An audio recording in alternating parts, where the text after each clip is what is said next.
Once upon a time, there lived a person named Jack who was diagnosed with schizophrenia.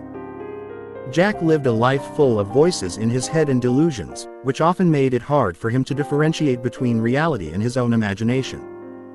Despite his condition, Jack was a kind-hearted soul and helped anyone in need. He would often hear the voice of a deity in his head, who would guide him to do good deeds. Jack never gave much thought to it and continued to help those around him.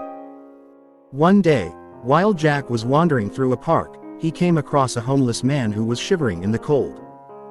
The voice in his head instructed him to help the man, and Jack obliged. He took the homeless man to a nearby shelter and stayed with him until he was taken care of. As Jack was leaving the shelter, he was approached by a group of people who were in awe of the kindness he had shown. They told Jack that he was a true representation of a deity and that he had a divine power within him. Jack was taken aback by their words and didn't quite know how to react. However, as he continued to live his life and perform good deeds, more and more people started to believe that Jack was indeed a god in disguise.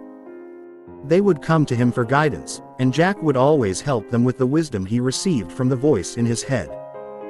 Years went by, and Jack's reputation as a deity grew stronger. People would travel from far and wide to meet him and seek his advice. And even though he was aware of the voices in his head, Jack never let it affect the good work he was doing.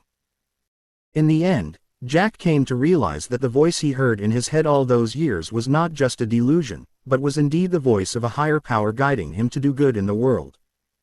He accepted that he was indeed a god in disguise, using his schizophrenia as a disguise to help those in need and spread love and kindness in the world.